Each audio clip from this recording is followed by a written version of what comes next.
Herzlich willkommen, liebe Führungskräfte dieser Welt.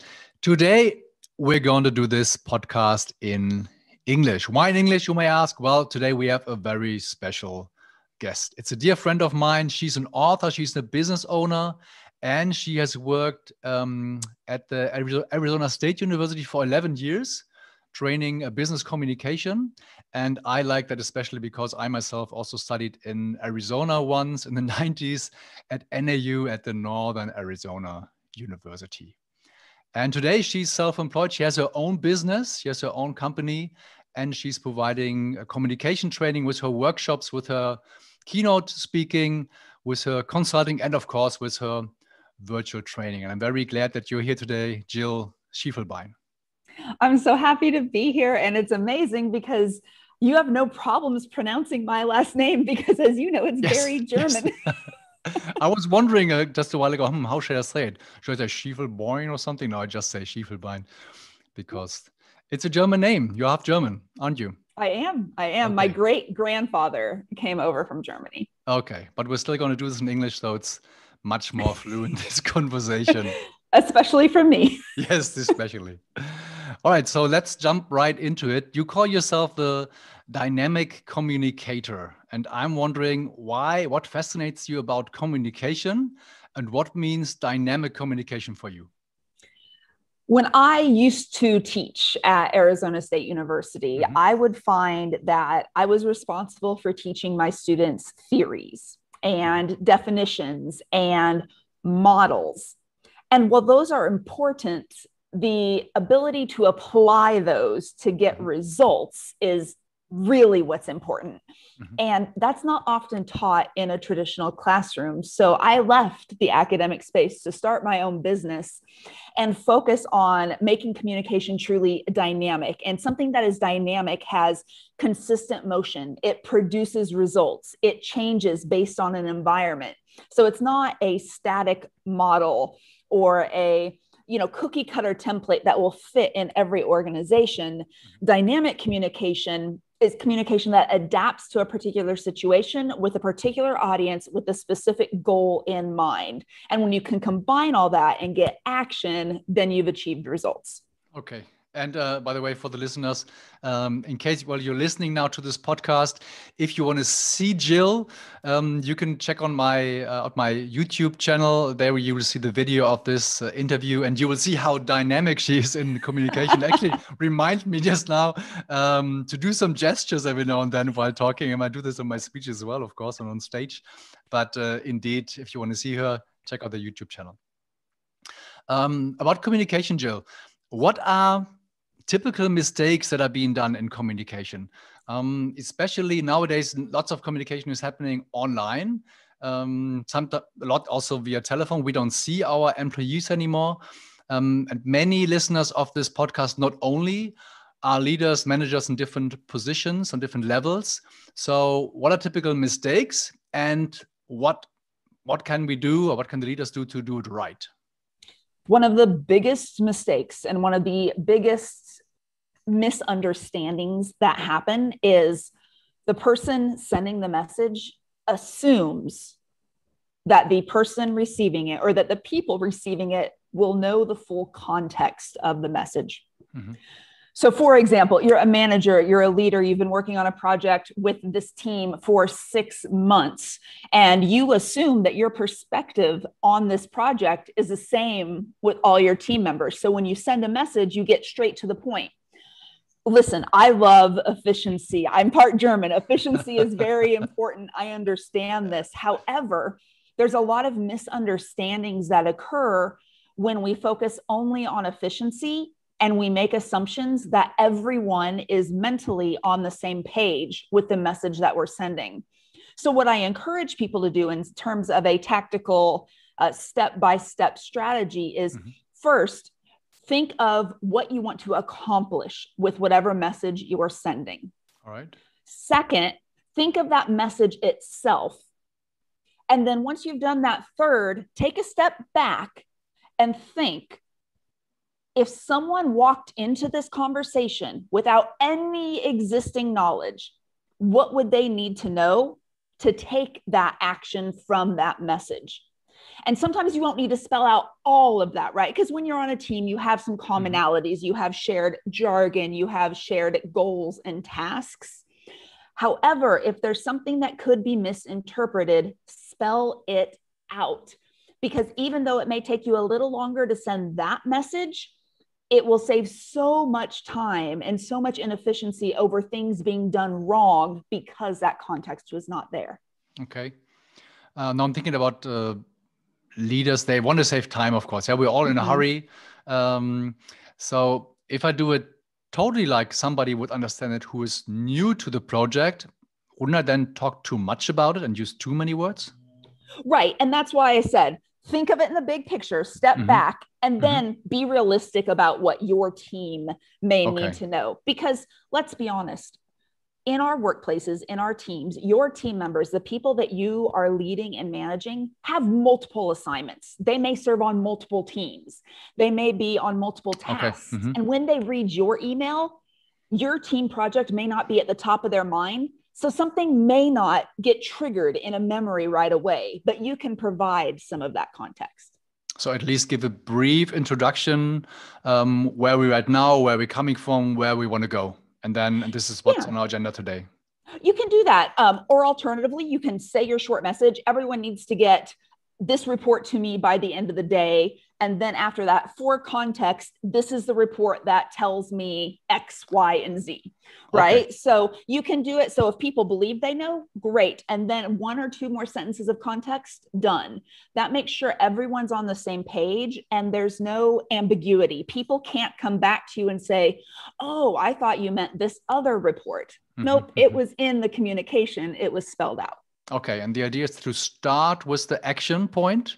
I need this by Friday. And then they're wondering, well, what do you need by Friday? And then start explaining it. So, and then of course, at the end, say it again by Friday, 3 o'clock or whenever it needs to be done. So in the end, say it twice, at the beginning and at the end, and not only at the end, but which is probably the usual way, right? Yeah, you don't bury the lead. A journalism phrase. I was a journalist for a while, and the big thing is in a story, you don't want to bury the lead. You want to put the most important information first. So that's why you need to first think about what is the action or the result or the goal that you're trying to achieve. Then the facts, the message that you need to achieve that, and then additional context that may be needed to understand those facts so people can take action. Okay. So no boring stuff to start with. No blah, blah, blah. Too much information, maybe 1 or 2 sentences where we are, where we're coming from, for example, but then go directly into the goal or even directly in the who, what, by when. And explain what is exactly the who, what, by when from the audience, from the target group who needs to act afterwards. Sure. Think of it this way.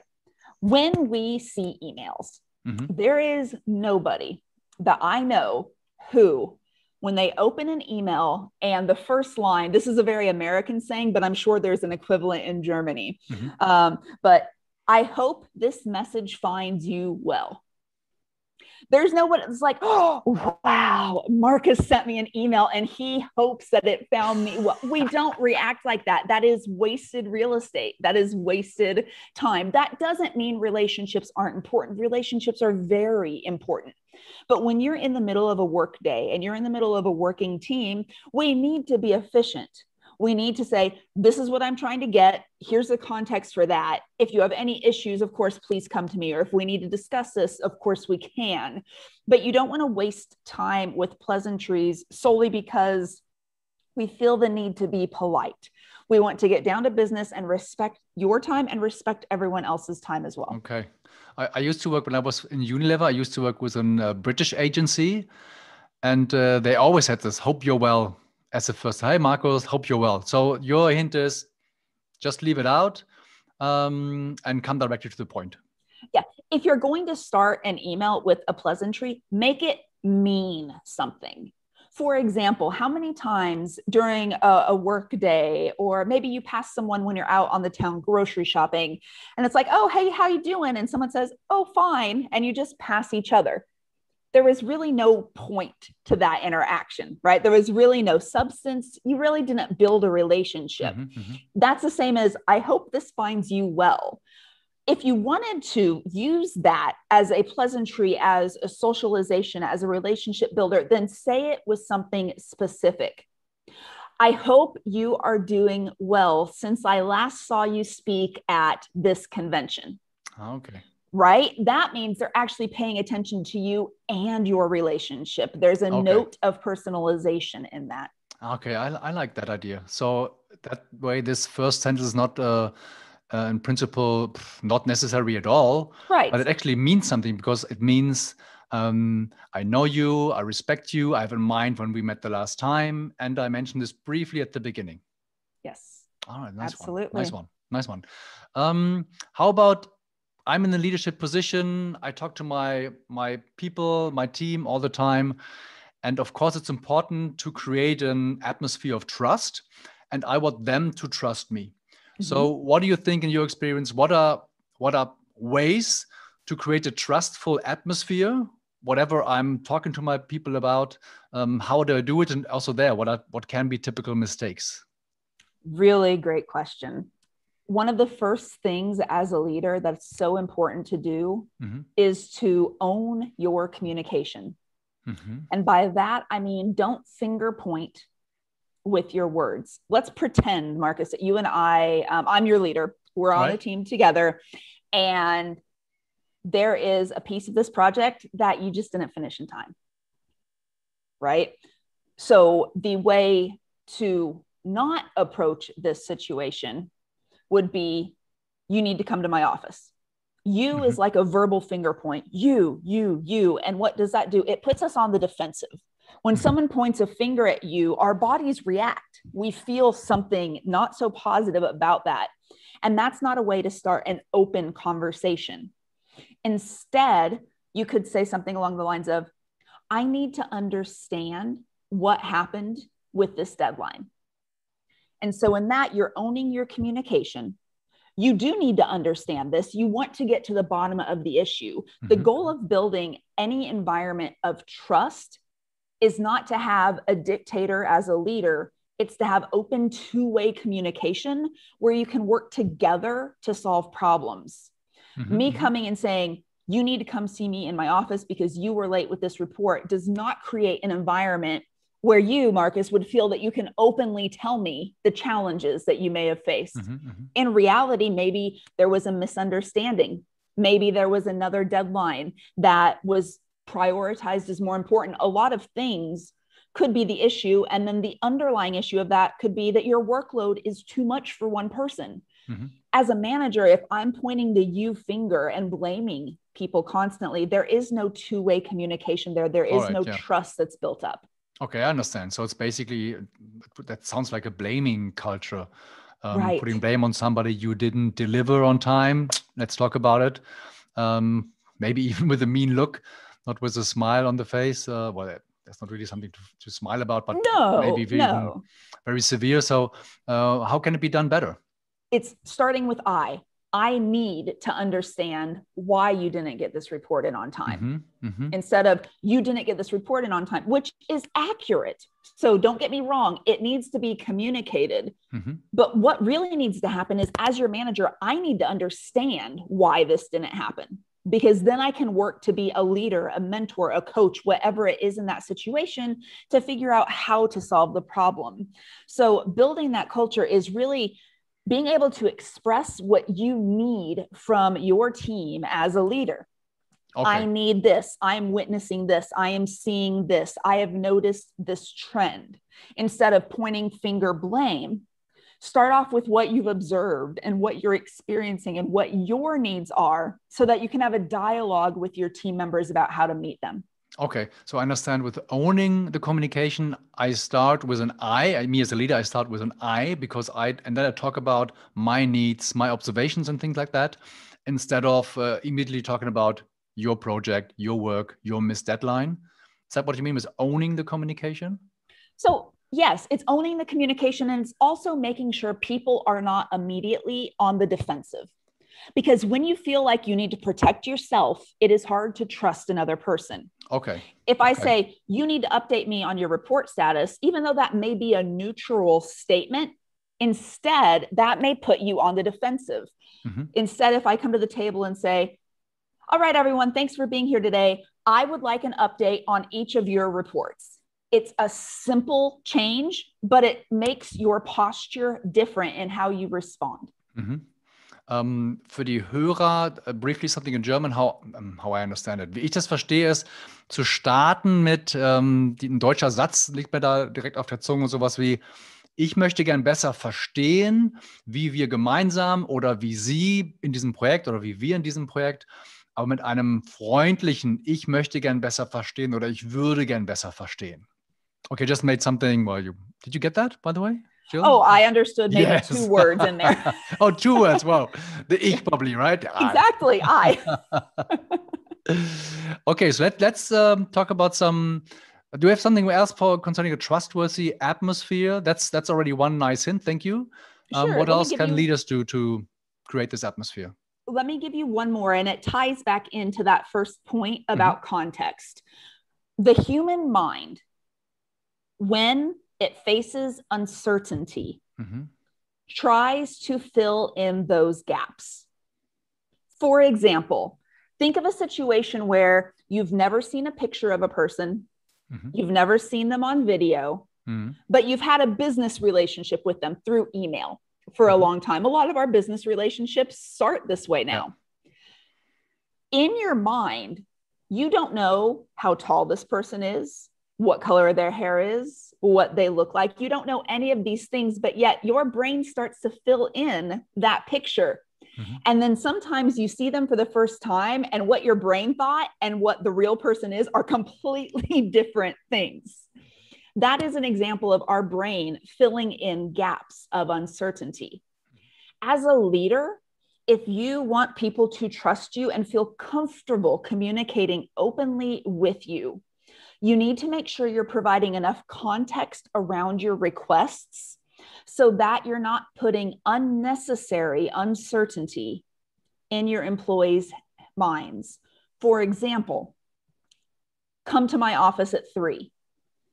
If you get that message as an employee, you may think, why? Am I in trouble? What could this be about? And now your mind is occupied trying to fill in these gaps instead of focusing on the work that you have. Whereas if it's, please come to my office at 3 p.m. so we can discuss ... and you fill in that context, then my mind doesn't have as much uncertainty. I can stay more focused on my task or be very prepared for that meeting. That type of certainty provides trust in an open two-way conversation. Yeah, that's a nice example. Also, typical mistake. If done, I'm always wondering who's doing such things. But then a couple of days ago, I heard from a client that in the company, when a woman gets pregnant, it's unbelievable. When women get pregnant, their bosses ignore them. Wow. It happened more than once that they take it as a personal insult to become pregnant, because then, of course, they have to go on maternal leave, which in Germany is usually 1, 2, up to 3 years, and then you can still come back and take your place of work. And I was always wondering, this is not happening. Yes, this is happening. Wow. This is happening just 1 or 2 years ago. So weird stuff is happening out there in this planet.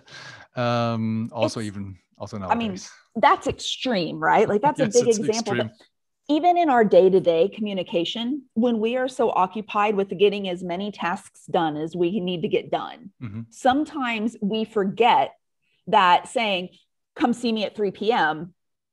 and we check it off our list, we're not thinking of what is that doing to the person on the other side. I'm assuming that you know why I need to see you, but that assumption can really damage the trust. And then again, it can damage productivity. Yeah. And you have this nice saying in the US, also in other English-speaking countries, about assuming.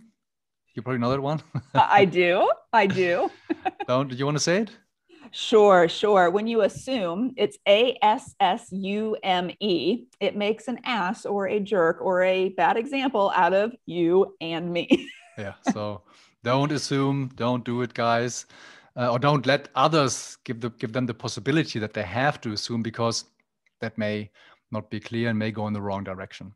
Mm-hmm. How about, Jill? Nowadays, there's a lot of change in some companies. Also, some of my customers, they unfortunately need to. What means need to? They decided to lay off people, or they're restructuring, and then some people stay, others need get new positions, new colleagues, new tasks. How can we create safety or security certainty for these people? Because it's in itself, per se, it's not certain, because it's new. I have a new responsibility. I don't know, will I make it? How will my colleagues be? How will my new boss be? Will she be nice, or will she be something else? What can we do there? It's so important to first, this is a phrase in English, but recognize the elephant in the room. Mm-hmm. Security, or people not feeling secure, is that elephant. Mm-hmm. And if you as a leader do not address that elephant, do not move it out of the room, all anyone is going to be looking at and thinking about is that elephant. So you have to first let everyone realize that you understand that this is an issue. Mm-hmm. I understand that we went through a lot of changes last week. I understand that many of you are working in new positions with new responsibilities and with new colleagues. I understand that there are a lot of questions that mm-hmm. must be out there. I have questions too. Mm-hmm. What I want to accomplish with this meeting is, and then you can go forward. You recognize the problems that exist, and then you tell them when it's appropriate to address them. Maybe this meeting is not that time. So you say, if we can, we will get to all of those questions, and I will be as honest with you as I can after we accomplish this. Mm-hmm. For the next hour, can we all please try our hardest to focus only on this project? Then we'll have those conversations. Mm-hmm. It's so important to do that, because if you just dive right into work after something that significant happens, your employees don't know if you get them, if you understand what they're going through, and spending a couple minutes just to recognize the challenge mm-hmm. and letting mm-hmm. them know that you understand that it is a challenge. However, because of a timeline, we need to focus on this. And after we accomplish this, we're going to address all those other issues. All right. You're letting people be open and feeling safer.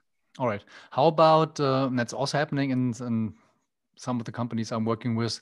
They have decided to change things. They have decided to lay off some people. Some have already left the company. Some will leave in the next 2-3 years.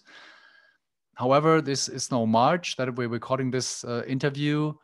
This has been announced I believe in January.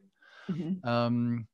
And people don't know who is it, who will stay, who will leave. They just know things are happening, and right now they're discussing. Of course, they want to do this quickly, but certain things have to be discussed first. So that's the situation. So what do you propose for leaders? They themselves didn't take the decision that this will change, but they're of course responsible for their teams, for the employees who need to work every day and get their stuff done. So what would you recommend in such a situation? In such a situation, communicating what you are legally able to communicate mm-hmm. to your team is important.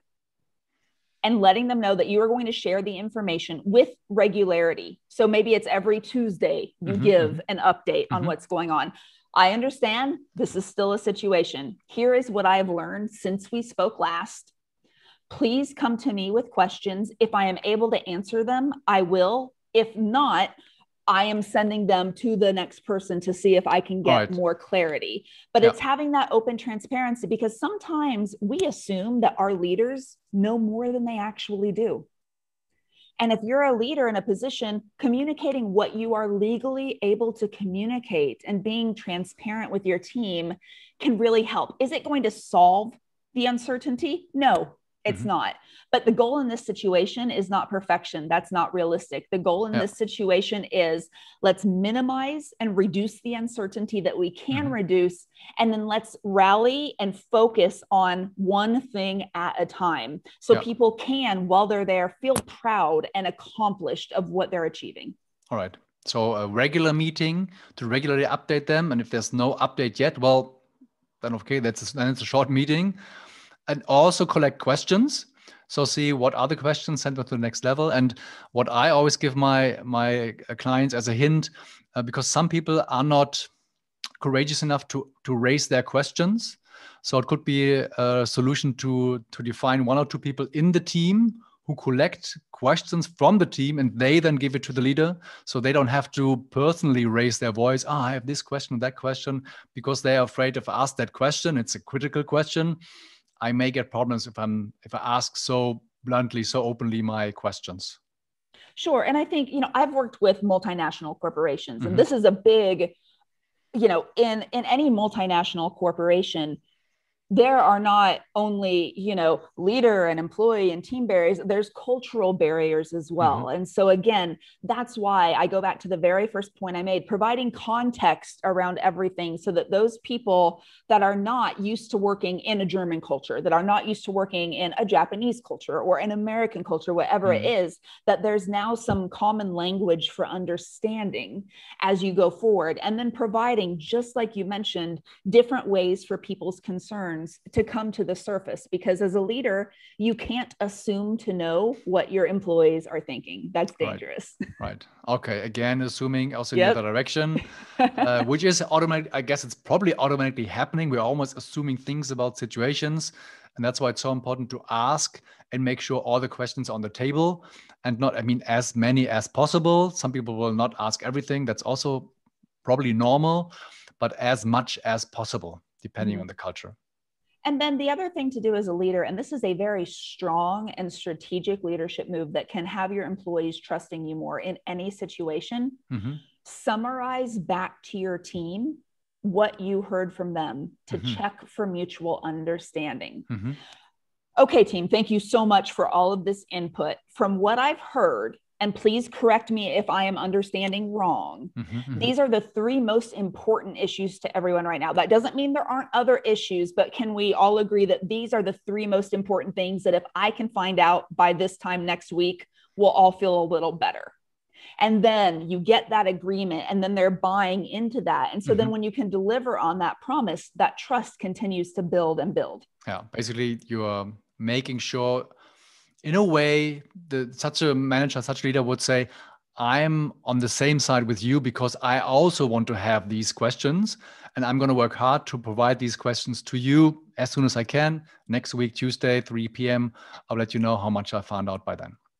Of course. And again, the big thing is let them know, let your employees know that you have heard them, because people support what they help create. And so if you give your employees agency in helping you craft the conversations that you have with your leader or your manager or your boss, again, you're getting more people bought into that, and more support comes with that trust. Yeah. And it's a very small thing, right?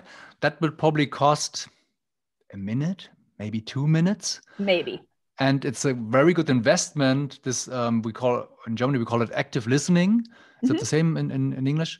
Yeah, active that's one listening way. to exactly, or more or less with the same words or similar words, repeat what the others have said. So in order to make sure they know or they feel understood and they feel the person is taking care of these questions.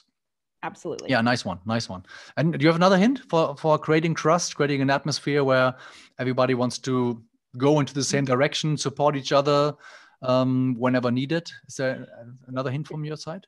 There's a few phrases that as a leader, if you want people to trust you and if you want them to come to you with ideas openly, you need to avoid using some of these phrases. Okay.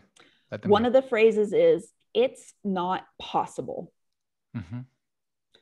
Another phrase is, that's not the way we've done things here. Another phrase is, we've already tried that. Now, what all of those phrases are doing is shoving this person's idea or contribution to the side as unimportant. The other thing it's doing is it's telling them, don't come to me with ideas. Whereas instead of saying it's not possible, you could say, I don't see how this is a possibility. However, maybe you're seeing something I'm not. Tell me how you feel this can work. Okay. Right? Nice so then one. you're owning So that asking yeah. Ask deeper into it, finding out what the person means. Maybe there's something creative that the leader hasn't thought about yet. Exactly. Instead of saying that's not the way we do things around here. Well, that's then saying that you don't belong here with your ideas. That's a horrible thing to do to somebody. Instead, say, I've never seen that done here like that before. Have you seen this work somewhere else? So you're bringing in something more from this person's contribution. And then we've tried that before basically means I've been here longer than you, so your contributions aren't good enough, or we've already tried that. However, you didn't try that solution today. A lot changes in a month, a lot changes in a year or 2 years. What you can say is, I believe we tried that approach 18 months ago, and this was the result. Do you think something different would happen this time? So you're recognizing that you still are hesitant about it, and that's okay because you're owning your feelings, right? We talked about that earlier. You're owning that, but then you're giving people a chance to expand because, again, not one person can see and know all things. Yeah. And the third, the 3 sentences was, it's not possible. We don't do it like that here. And the third one was? We've already done that. Or we've already tried that. It's in another direction. Okay, question. I regularly meet managers, leaders in my trainings, and let's say some of them are very eloquent. They're able to lay out their thoughts with lots of words and talk much more than their people. And some of them really have listening difficulties. It's very hard for them. So and many times they even say it, oh yeah, I heard that before, I talk too much. Do you have a hint for these people to increase their listening practice and every now and then talk less? One of the things I tell people all the time is if I am speaking with you and you are already starting to think of your response, you are not listening. You are hearing. That's what they're doing. And there is a interrupting and there's a big difference between listening and hearing. Hearing is a physical act. I clap my hands and you hear that. That's hearing. Now, I clap my hands and you start to process the context around me. Why is she clapping her hands? That starts to get into listening. So one of the things that if you know you have the tendency to be a talker. Let's suppose that. Let's suppose that that's the case. And you do actually want to improve. A lot of times people talk because they feel like they have to. They feel like if they don't, they're not a leader. Whereas tons of research shows that the best leaders listen more than they talk. They empower other people. So instead of leading off in a meeting, work on structuring an agenda and assigning a different person to lead every agenda point. You do not have to lead the entire meeting. Instead, you can assign a different person for each point, or even better, each of your team members rotates who leads each meeting. So they all get experience with that leadership, with the organization, with the structure. So instead of focusing on controlling your immediate amount of speech, which is a challenge because sometimes you start talking, you realize you're doing it, but that wheel is turning and you just can't stop it. Instead, if you structure your meetings first to allow other people time to speak, you're going to get in the habit of delegating more and giving that open space to other people. The other tip is this: don't speak or respond unless you have something to add. And you need to be very conscious of this. If you say something that's very brilliant, Marcus, there is no need for me to say, I agree with Marcus, and then repeat everything you just said. Instead, it could be, Marcus makes a brilliant point. And let's also think about, and then adding something else to the conversation. So think of this: if you're repeating for the sake of talking, take that out. If you find yourself, active listening is important when you're checking for understanding. When you're trying to expand a conversation, that repetition is not helpful. Okay, nice one. Let's go to a different area, and may even be related. Let's say there's a leader of a team or even a CEO of a company, and is announcing a big change, a small change, whatever, some changes, okay, of which dimension ever is going to happen. So what hints do you have when they communicate for the first time about these changes? Maybe there were some rumors about it before, but nothing is really clear yet. So what can be done wrong? What can be done right? What can be done wrong is a whole lot. A whole lot can be done wrong, right? Number one, if you know a big change is coming and you know people are already starting to talk about it, the gossip, the rumors, it's too late. You have already let that situation get out of control. People who think they can keep a secret within a few people are almost always wrong. Okay. What you need to do, if you know there is going to be big news, is let people know. There's going to be a decision made on X within this time frame. We will be having a meeting on this date to take any issues and concerns. So please, we understand this is a big decision. Here's a process that we are going to use to make this decision. And here is where we want your input. So letting people know that something is coming down the road and giving them a chance to be a part of that decision or a chance to contribute to the leadership's processing of that decision is a very open and honest way to communicate. Once you get into the meeting, what you don't want to do is negate or ignore all of the things that employees brought to you.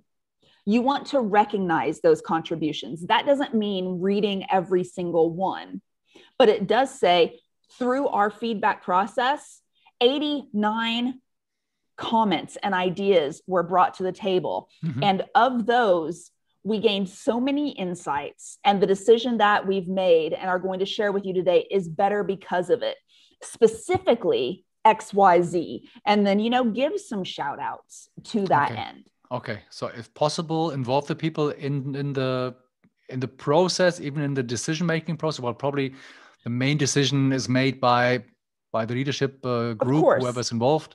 But also, as far as it's possible, involve employees, team members, or team leads on a lower level in the discussion and also in the details of how it's been made then, how it's put into practice.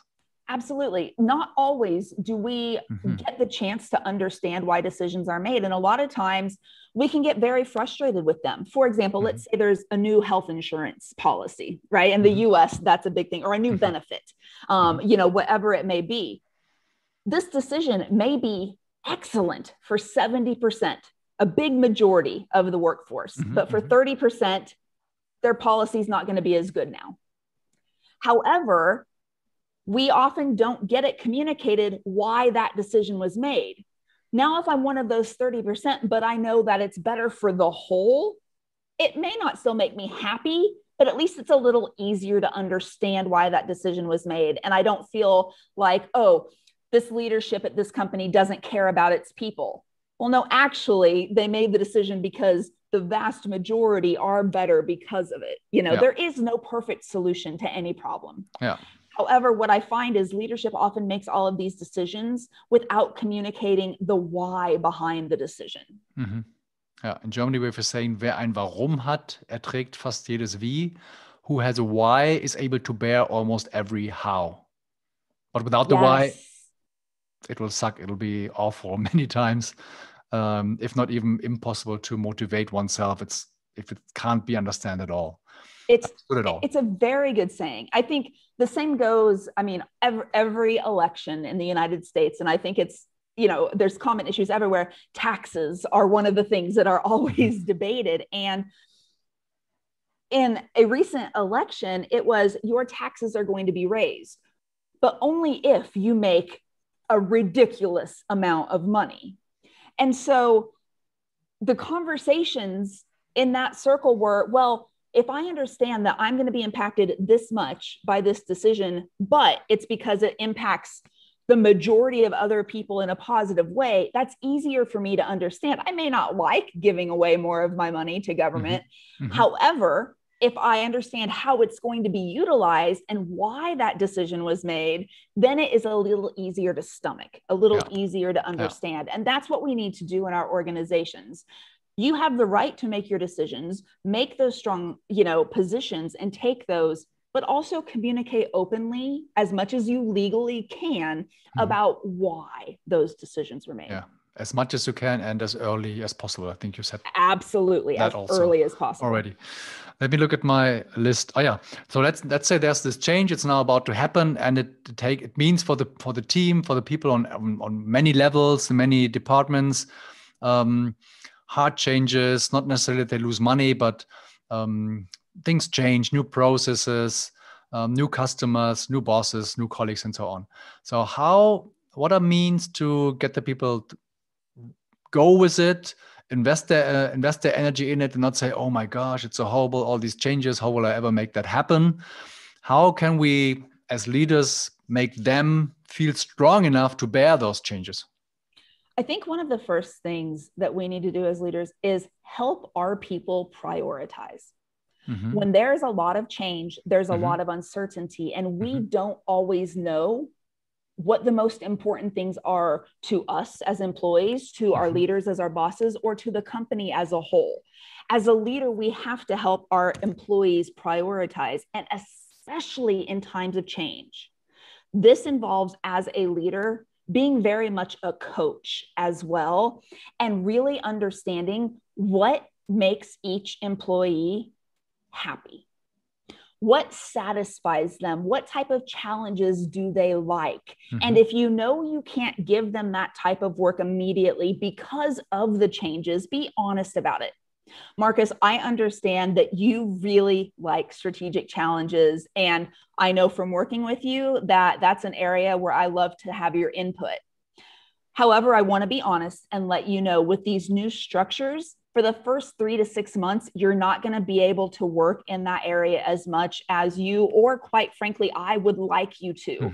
But I want to be honest with you about that and know that I am looking for opportunities to put you back in those situations. But because of the changes, it's just not going to happen right away, and be honest about that, because now Marcus is like, okay, 3 to 6 months, these are changes. However, I know my boss is looking out for me. I know that these opportunities will come, but we need to navigate all of this change first. Yeah. And probably also very important that we don't promise anything to those. Of course. That in 3 to 6 months, something will happen, but it's not going to happen. And after 3 or 6 months, I will look whether it's possible, and explicitly saying and stressing maybe once or twice or 3 times, I don't promise anything. I want you to be really clear on this. Of course. I'm working on it because right now I can't decide it, and I know it's important for you and for me as well. So I'm working on it. Absolutely. I mean, most people, if you're honest, understand that you can't promise anything. What you can promise, I can promise you that I'm going to keep my eyes open. I'm going to promise to look for situations where you can contribute in this way. And I promise to keep you updated. So let's check in 3 months and I'll tell you where we're at. Okay. Let's talk about feedback culture, criticism from leaders to employees, and also vice versa. What are typical mistakes that are being made, and how can we do it better as a leader and also as an employee if we really suffer from decisions or certain behaviors of my boss? When it comes to feedback, frequency is the key. Waiting to do feedback until it becomes a formal process is not the right way to go about it. You need to set up a culture with your employees, with your team members, where feedback is a norm. It's regular and it happens without planning, and it becomes part of your team's culture. All right. Where in your meetings, conversations that are constructive can happen without people feeling threatened. So establishing that culture with your team, that everyone, my leadership style is to point out things that can be improved as I see them. This in no way means that you're doing a bad job. It means that my way of being a leader is to do this. If you feel uncomfortable with this, or if you want more clarification, please come to me. I want to talk to you about this, but I've been efficient in this way. So can we all agree that this is how we'll operate? And that's fine. You're telling them how you're going to lead. You're telling them what the structure will be. And then you're giving them avenues to communicate with you further. Yeah. Find out and know your own leadership and feedback style and communicate what that is to a team. What I find organizations do too often, and it ends up being not that successful, is this is how you will give feedback. You will do it every Monday at 2 p.m. You will do it in this format. It will be in this email. And we try to regulate everything. And we're taking away some of our leaders' best strengths. When teams trust their leader because of open communication and honesty, more informal channels can actually be more effective. So, from the top management, trust your leaders to lead, give them tools and frameworks, but let them pick the one that is best to their leadership style. So it's not a struggle. Because for most of us, if something is a struggle, we will put it off and put it off and put it off and put it off until the very last minute, because we'll work on things that give us more satisfaction sooner. Yeah. So I'm a bit afraid for two things. Probably you didn't mean this, but I know leaders who say, meine Tür ist immer offen. In English, my door is always open. And they, with that, I think they mean it in a positive way. However, some employees, they will never come to walk through this open door to the boss because it's the boss. So they never come there. It's open, yes, but they never go and talk to the boss if they have questions, concerns, criticism, things like that. So, and you're nodding, so I'm glad. I thought that you would agree with that one. No, not at all. Not at all. What I said, and this is important, is that the open door policy in theory is good, in practice, it doesn't work. We know this. When I said, here's how this is going to happen, come to me if you have a concern over X.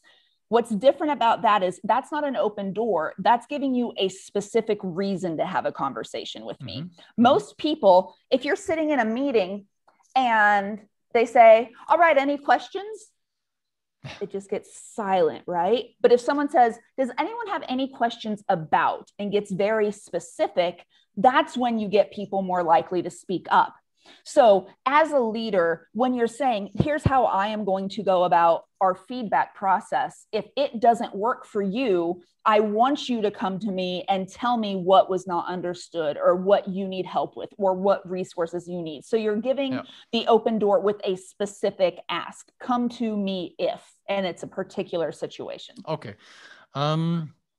You talked a bit about the liberty that the top management gives the leaders, the freedom to use tools they want to use, want to install. Can you give our listeners 3 concrete hints? Let's say you are a manager in a team where there's not that much feedback happening, or you're taking over a position of a team where the feedback culture is not that open.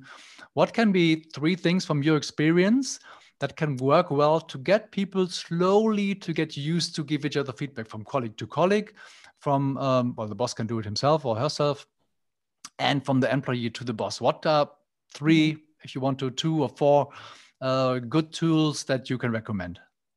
Number 1, if you are taking over a team or coming into a situation where feedback is not common, or you've been in this team a while, but the organizational culture is shifting and now feedback needs to happen more, start positive.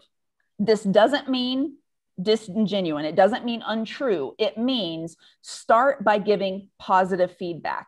Not because you shouldn't give negative feedback. You absolutely should, corrective feedback. But if people aren't used to having that culture and all you do is come in and say, this is wrong, this needs to change, that sets you off on the wrong foot. Whereas if people's first introduction to feedback is, Marcus is doing a great job with this, Jill has been doing an exceptional job in this area, Trevor has been doing immaculate here, and Maria has really shined in this area, then you can start to make that part of the culture. So starting with the positive before rolling out a culture of both positive and negative feedback. All right. And do that explicitly, or just do it, just practice it, just give it more often? Depends on your culture. It absolutely depends on your culture. Making a point to do it 2 ways, privately and publicly. is very important. So my second tip is when you first start doing more constructive or corrective or negative feedback, I always say, again, when you're starting the culture, criticize in confidence and communicate to the community for positive things. So if you are complimenting, do that to the community. If you're critiquing, do it initially in confidence. So, okay. So if you have something bad to say, don't blast it to everyone. Don't say it in the whole team. Yes. Say it only to that one person. In one-to-one conversation. Exactly. And then if you have praise, something good, communicate it to everybody, share it with everybody, right? So you want to praise in public and critique in confidence, but confidence between one or two people. Doing this initially is huge because if you start off a culture of feedback with criticizing people in public, that doesn't bring trust, that brings fear. And you don't want that. Yeah. So you want to, number one, start the culture with positivity and regular positive feedback, because then, after, a couple weeks, I've told you a couple great things about your work. And then I come back and say, Marcus, I really, as you know, I'm really loving X and Y. I'm curious about what your process is with the next step. And that's step number 3 is instead of immediately providing your thoughts, ask a question. Do not come out and say, you did this wrong. Instead, ask a question to understand someone's process, because you will learn more by doing that than you will with pointing fingers. So to summarize, number 1, if you have no major culture of feedback, start it off with positive feedback. Number 2, as you're starting to implement this, once you have critiques or some negative things, do that in private, one-on-one with that person, but continue to praise in public. Then, of course, once you set up that culture, then you start to get team members critiquing this. Then you can have meetings where, okay, we're going to put Jill's project on the table right now for critique, knowing that she's done an excellent job with this. We just need some more insights and some more opinions. So what are those? Then you start to get that community feedback. And then that third one is, don't go in with that negative, just you did this, you need to fix this, you're not doing this well. Instead, ask questions about that employee's process, maybe their thought patterns, or why they went about something in a particular way. Okay, when I do, I like that part. The third, let's jump to the third one briefly. I like the part to ask questions. I also recommend that to my clients when I coach or when I train. However, I always advise start with something you observed or you noticed, like facts or quotes or something which is the reason why you asked this question. So that people know, okay, I have observed these facts. The timing was not met, or there's a customer complaint, whatever it is. And I'm wondering what happened. There I'm with you with the question. I'm wondering what happened before that occurred, the customer complaint, for example. Would you agree with that? Or would you say, and it's okay if we disagree, it's we can have a nice discussion here as well. Would you agree with that? Or would you really say, really start with a question without showing the person that there's something that you dislike? I err on the side of starting with a question instead of this for feedback situations where I really want to get to the root cause. So I go the opposite approach that you do. I will say, instead of, if I know something was late, like you're saying, I observed this didn't get turned in time. Okay. I would like to approach that differently. I would say, could you walk me through? And again, it's situational and it's based on the person, right? But I would go, could you walk me through the process you used to complete this project? And in learning about that from that person, I might also learn that there was a holdup with marketing getting figures over, and that was a big challenge. And that's why the report was late. And so maybe let's say you end up with that discussion. Then as a leader, I say, thank you for sharing with me what your process was and where the holdups were. I need you to know that this report being late caused X, Y, Z, right? So cause and effect of what their action did. Yeah. I understand that marketing was outside of your control. That's an example of when I want you to come to me and tell me that there's a holdup in the process so we can work on it together. Okay. So say it early. That's also an important one, important learning.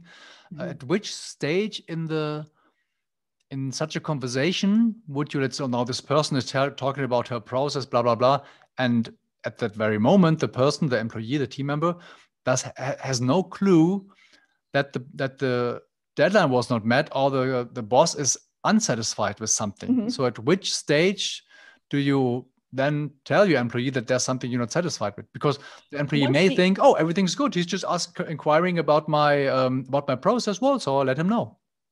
Well, number one, again, when you're not coming into a conversation on the defensive, right? Because if I come before and say, I needed this report, it was not turned in, what happened? You're on the defensive. Now you're trying to justify every choice you made instead of explaining what the process was with a more open mind.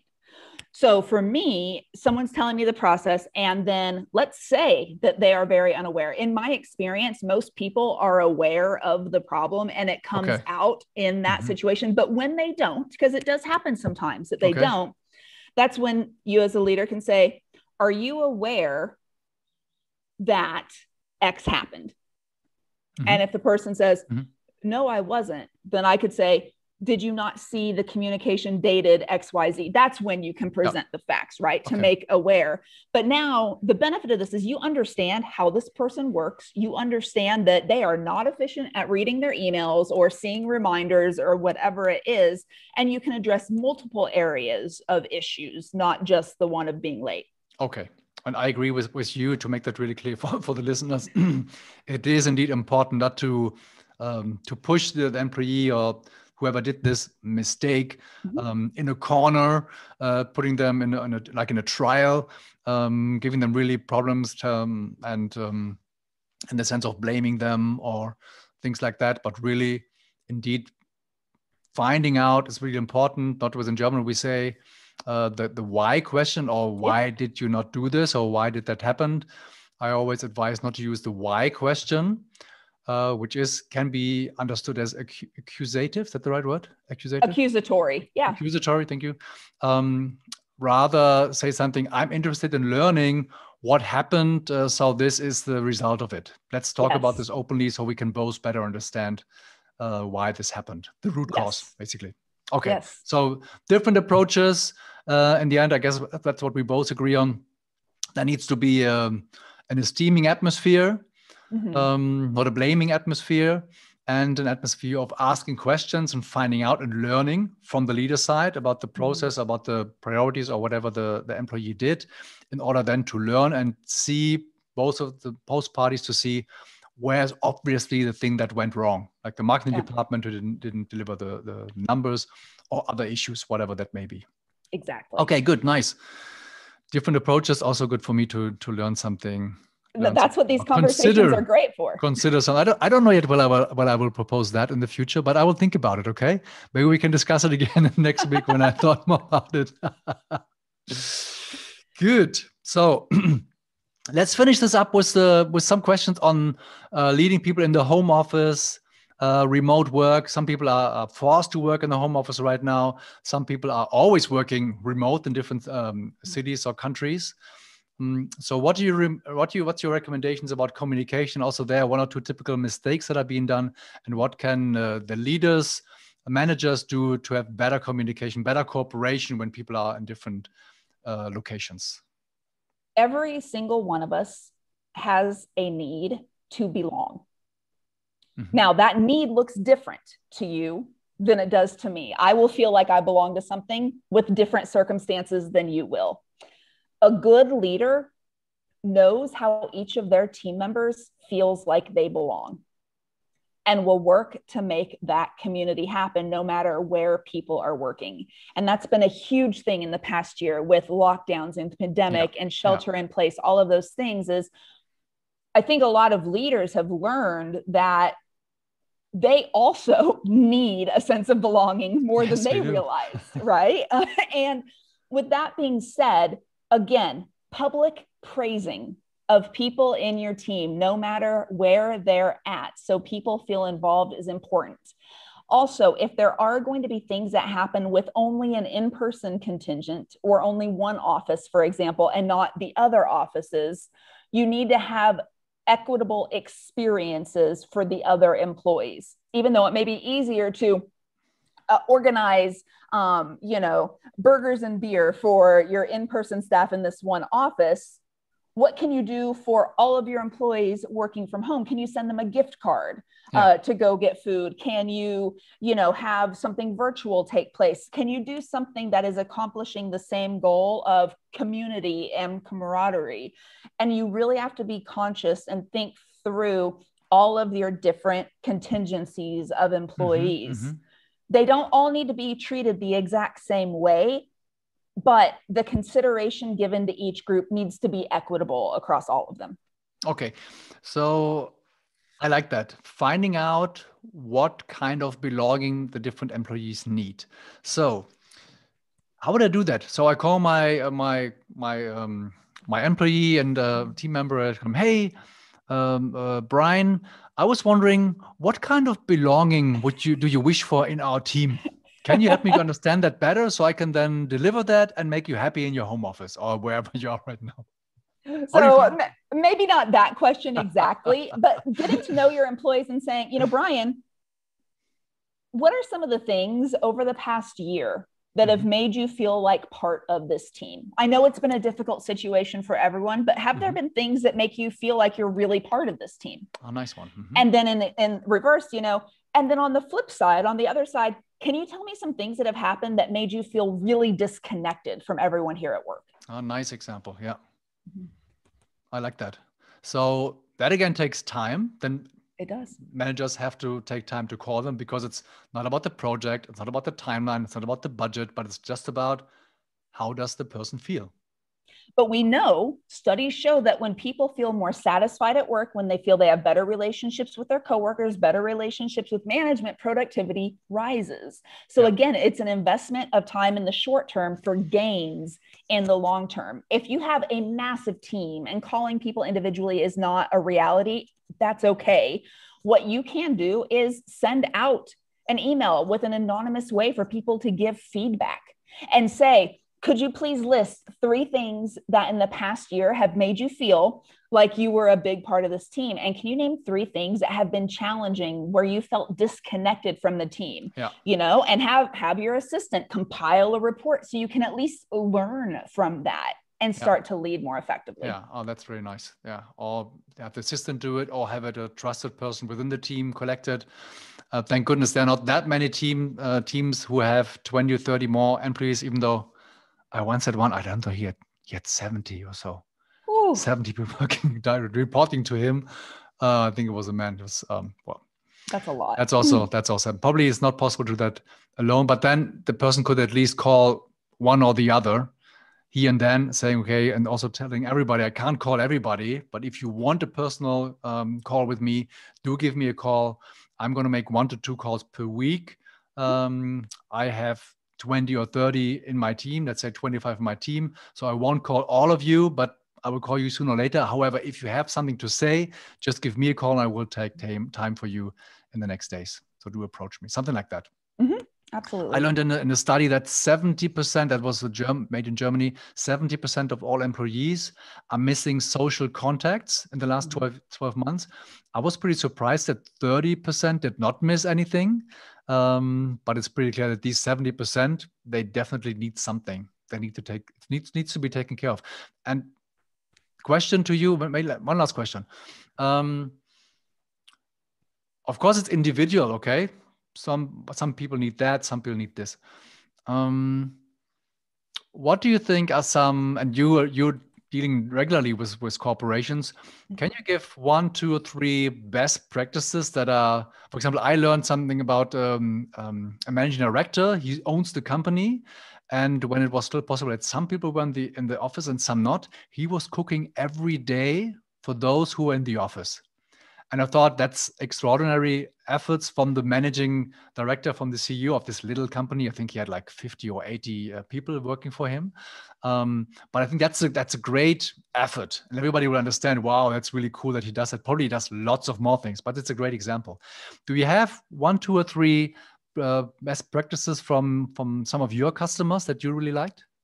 Yeah, I will say to that example though, what about the people who aren't in the office? What are they getting? Obviously, they can't get the same thing, but what are they getting? Yeah, nice one. Nice question. I don't know. So for example, I'm getting my doctorate degree right now. And because of COVID, some people feel comfortable going in person. I do not. So we have half of our cohort is in person and half of us are completely online. And each group is getting a very different experience. And I don't feel that the online student experience is as robust and positive as the in-person experiences. So there's some inequity there. Now, they'll never be the same. And we need to understand that. However, if effort's being made with one group, the same amount of effort needs to be made with the other group as well. That doesn't mean this person is cooking in each of their homes or delivering meals to each of their homes, but it means the company recognizes, hey, we are feeding people here. So let's find a way to feed people, even if it's sending a gift box or a gift basket or a grocery store gift card or something, right? Maybe instead, once a week, they're doing a virtual cooking class where they get all the ingredients sent to them at home and they're all cooking together online. Nice one. Whatever it is. But making sure, again, that one group isn't getting priority treatment over the other group. That's just so important right now. I love this. Great idea. Some great examples now. Having game nights with everyone. So whether people are in the office or not, everyone for virtual stuff will be virtual together and are doing game nights with virtual bingo or virtual trivia where people are on teams together doing non-work related things during work time. So taking that hour out of the day that says you are all on the clock, you're all getting paid, and we're going to just have fun together and making that a priority. Again, you can't do it every day. We understand that. But again, making those fun things a priority. The other thing is on your team meetings, when you're getting virtual, have fun with it. Everybody knows everyone's name with Zoom. One of my favorite things to do is to have meetings with a theme. So if you meet your whole team once a week, let's say every Monday, there's like a kickoff meeting to the week. You have 15 people, everyone knows each other. Each week there's a different theme and everyone brings something like show and tell and renames themselves about that theme. So for example, like your name for this meeting is going to be your favorite superhero. So like, I love Iron Man, for example. Iron Man is my favorite superhero. So I would rename myself to Iron Man. So you, Marcus, could only call me Iron Man. What do you think about that? And it's silly, but you get to know more about your employees that way. So something that is so simple, but it just adds that social element back in the workplace and you learn a little more about people in the process. That's really cool. Now I want to know more examples too. So cool. Do you have more? I've also favorite book as a kid, favorite toy as a kid, or people bring show and tell souvenirs and get to talk about those as part of the meeting. One of the things that I've seen done, which is really cool, is people will get a challenge and they'll work in teams together remotely. So in breakout rooms where they try to figure out how each person gets a different piece and they decide how they would design a machine that does X, Y, Z together. Just remotely, and they draw it out on whiteboards and then they have competitions and come back. Fun things like that. I've had teams that have each gotten the same jigsaw puzzle, like a 100-piece puzzle, and they start a timer and everyone starts doing the puzzle. All right. You know, again, fun games, just something that is simple, that's not work related, but lets you get to know people differently. So fun time, use an hour or so for it. So there's a time limit, but it is not used for work, but it's used for getting to know each other, really have crazy fun together. Like, how about dressing up? Last time we met in Denver. You were dressed up like it wasn't Denver, wasn't it? Oh, Dallas. Yes. Dallas, where you did the Matrix as a motto. Yes. I mean, you can do a lot of things. I have had, I ran an event with a client that was a cocktail party and everyone decided to dress up.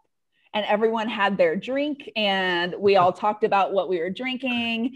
And I mean, it was fun. It was really social. And then we had a DJ come on, and what you do is you play the music, and then you can spotlight people. Everyone gets their like 15 seconds of fame and the big picture dancing, and then it rotates to another person and rotates to another person.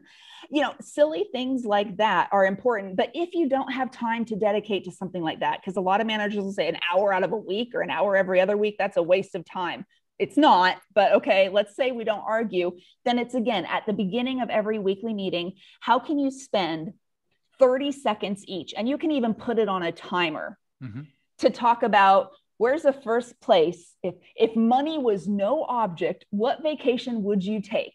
Everyone has 30 seconds, go. And you just learn more about people. So when you do get back in the office or not, even if not on social media, I see, my number one place to go is Egypt. And hopefully in November, I'm going to get to go there. Right. And maybe yours is as well. And so now we share images and pictures with each other as colleagues, simply because we found out we had something in common. That type of belonging, you can't just manifest out of thin air. You have to create situations where those commonalities can be found. Okay, I like that very much. So really, it's worthwhile investing time into it.